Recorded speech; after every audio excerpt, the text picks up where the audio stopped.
Hello friends, কেমন আছো সবাই? আশা করছি খুবই ভালো আছো। আজকে তোমাদেরকে আবার একটা নতুন জায়গার সন্ধান নিয়ে চলে এলাম এবং এটা জুড়ে আছে ডাইরেক্ট আমাদের বাংলার ইতিহাসের সাথে। ইনি একজন বিখ্যাত চলচ্চিত্রকারিণী। এনার নাম হচ্ছে অবনীন্দ্রনাথ ঠাকুর। ইনি একজন তখনকার সময় খুবই একজন বিখ্যাত চিত্রকার ছিলেন এবং ইনি বিভিন্ন রকমের ছোট গল্প, বড় গল্প লিখেওছেন এর সাথে, এবং ছোটদের জন্য অনেক বইও উনি লিখে গেছেন। তার মধ্যে অন্যতম হলো ক্ষীরের পুতুল। তো এরকম আরো অনেক কিছু আছে, সেটাকে নিয়ে আপনাদের সামনে রাখবো এখন। ওনার সেই সময় আঁকা কিছু চিত্র, ওনার পাওয়া কিছু অ্যাওয়ার্ড এবং ওনার বাগান। রবীন্দ্রনাথ ঠাকুর সেই সময়কার একজন বিখ্যাত ব্যক্তিত্ব ছিলেন এবং উনি একজন বিখ্যাত চিত্রকারও বটে। ওনার এই বাগান বাড়িটা জাস্ট হুগলি নদীর তীরে অবস্থিত এবং একটু উল্টো দিকে ইস্কন মন্দির, সোদপুর ইস্কন যেটা। তো অবনীন্দ্রনাথ ঠাকুর, যিনি ইন্ডিয়ান সোসাইটি অফ ওরিয়েন্টাল আর্টের সৃষ্টিকর্তা, এবং উনি ছোটদের জন্য সেই সময় বিভিন্ন রকমের ছোট গল্পও লিখছেন, তার মধ্যে ক্ষীরের পুতুল অন্যতম। তো যাই হোক, এরকম অনেক কিছু তথ্য আছে অবনীন্দ্রনাথ ঠাকুরকে নিয়ে। তো চলুন আজকে ওনার বাগান বাড়িটা ঘুরে দেখি একটু, আর পুরো ভিডিওটা আপনাদের সামনে রইলো। আর কিভাবে আসবেন, বাইক বা ট্রেন, সেটার ডিটেল পুরো ভিডিওর মধ্যে রইলো। ভিডিওটা লাস্ট অবধি দেখুন। ভালো লাগলে অবশ্যই কমেন্ট করে জানান, নিজের বন্ধুদের সাথে শেয়ার করুন এবং চ্যানেলটাকে সাবস্ক্রাইব করে যান। দেখুন, চলুন শুরু করা যাক।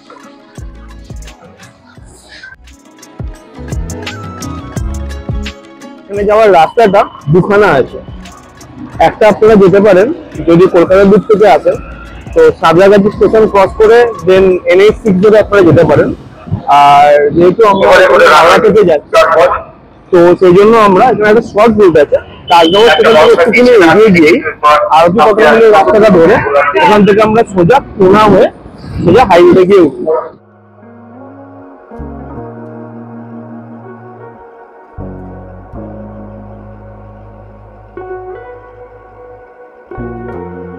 আমরা কোনা মোড়ে, এখান থেকে আমরা বাঁদিক নেবো, দেন সোজা হাইওয়ের দিকে এগিয়ে যাবো।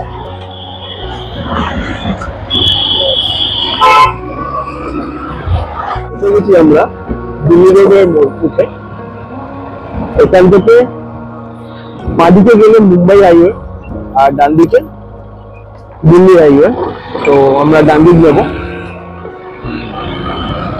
এছাড়াও একটা রাস্তা আছে হাওড়া সালকিয়ার মধ্যে দিয়ে, এই রাস্তাটা একটু বেশি কনজেশন থাকে, তো এই রাস্তাটা না নিয়ে এই রাস্তাটা নিলাম। এই রাস্তাটা গেলে আপনার 5 কিলোমিটার এক্সট্রা পড়বে, বাট রাস্তাটা ফাঁকা পাবে।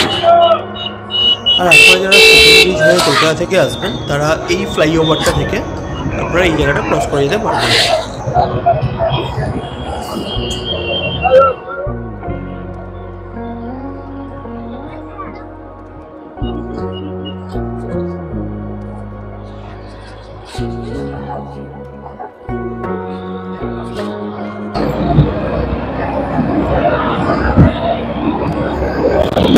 এসে গেছি আমরা হাইওয়েতে।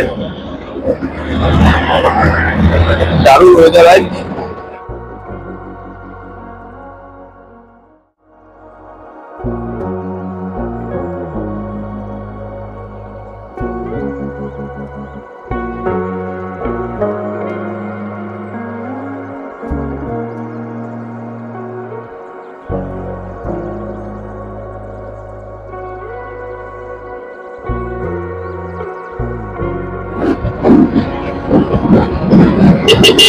এখান থেকে রাস্তা দেখছেন, এটা চলে গেছে দক্ষিণেশ্বরের দিকে।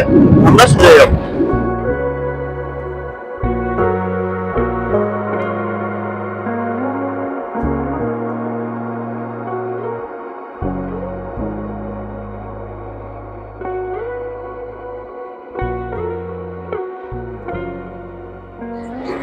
এসে গেছি আমরা ডানকুনি মোড়ের একটু আগে।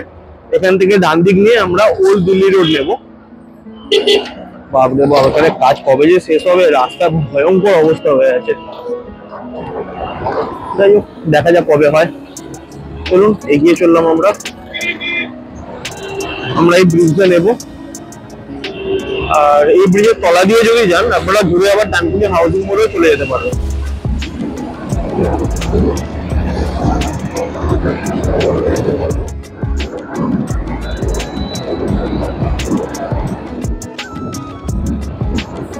এসে গেছি আমরা, এখান থেকে রাইট টার্ন নেব।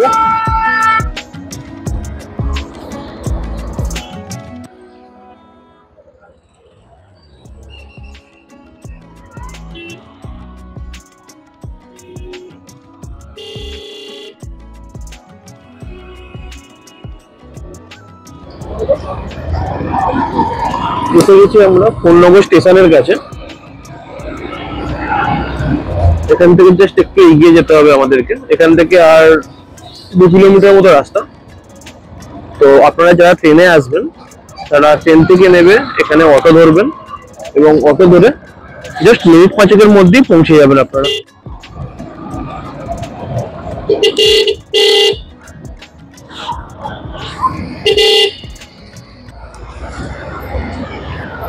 ও ভাই, ইন্টারন্যাশনাল ভাইব।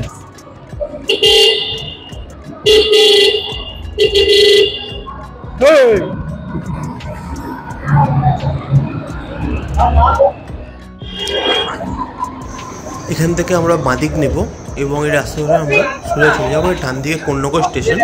এখান থেকে আপনারা ইজিলি অটো বা টোটো পেয়ে যাবেন। যদি আপনারা এদিকে নামেন তো এদিক থেকেও আপনারা টোটো পেয়ে যাবেন।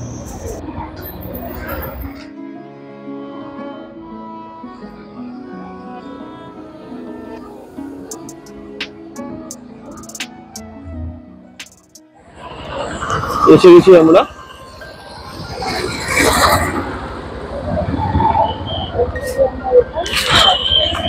একটু এগিয়ে গিয়েছিলাম।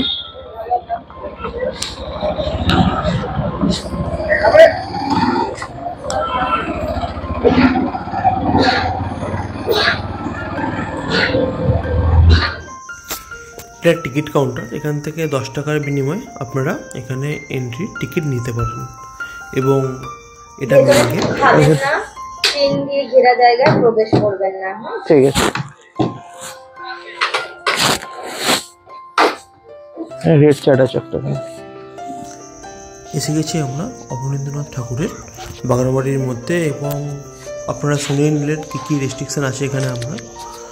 আর এখানে এই বিশ্ব বাংলা গেট চারদিকে যেমন আছে, বেশি বলা যাবে না বাবা, পলিটিক্যাল ব্যাপার। তো জায়গাটা খুব সুন্দর করে সাজানো, আর ঢুকেই ফুলের লাইকে বুফে দিয়ে আপনাদের স্বাগত করা হয়।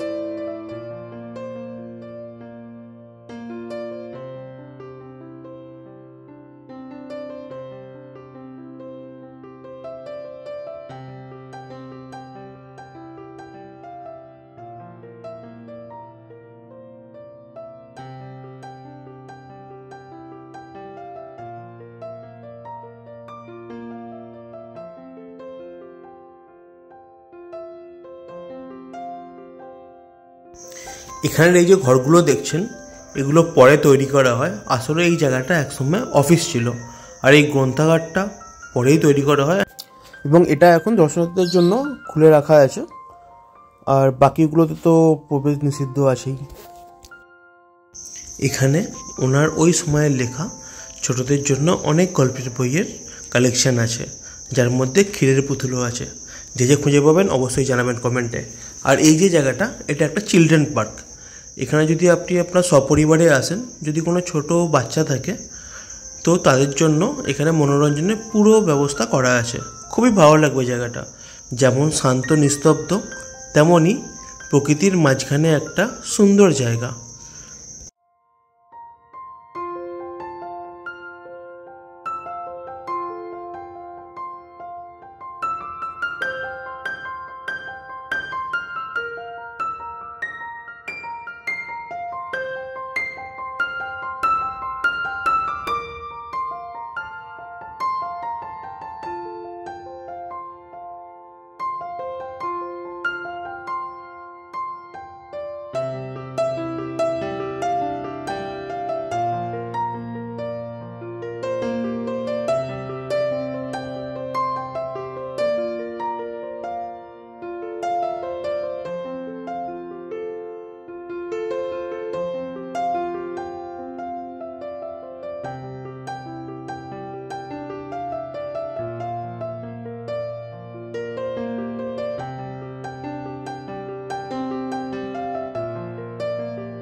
এবার আমরা প্রবেশ করতে চলেছি ওনার অঙ্কন শিল্পের কিছু নিদর্শনের সংগ্রহশালায়।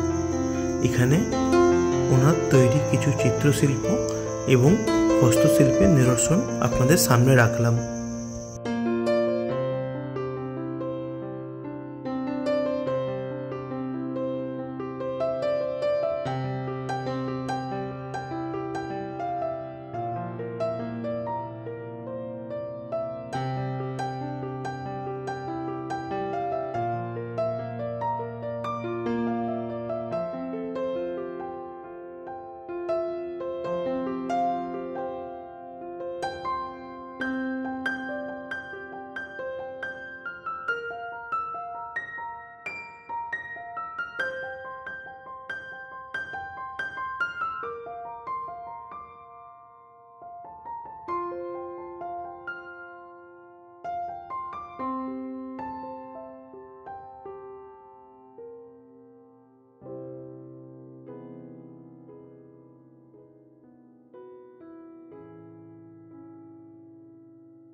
এটা দিয়ে সোজা গেলে গঙ্গার ঘাট। এটা এখন বন্ধ আছে, হয়তো ওপেন থাকে অন্যান্য সময়, বা হয়তো এটা পার্সোনাল, হয়তো এটার জন্য এখন বন্ধ আছে। যাই হোক, জায়গাটা খুবই সুন্দর। আপনারা আসুন এখানে বন্ধুদের সাথে বা নিজের কোনো কাছের মানুষের সাথে, অবশ্যই আসুন। জায়গাটা সত্যি অপূর্ব।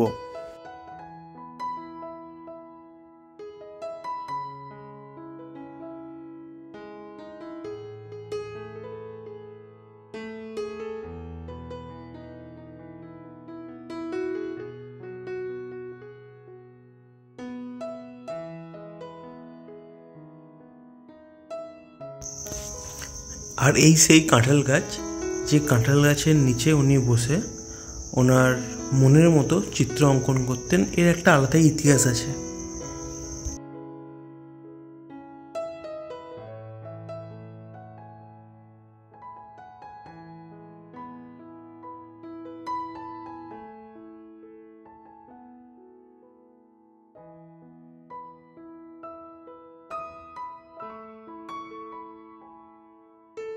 সত্যি অপূর্ব এই জায়গাটা।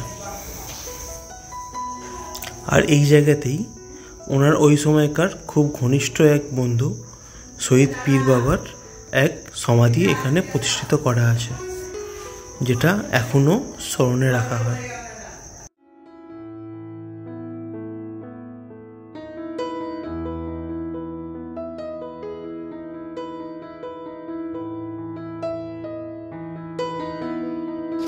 ভিডিওটা ভালো লাগলে অবশ্যই কমেন্টে জানান।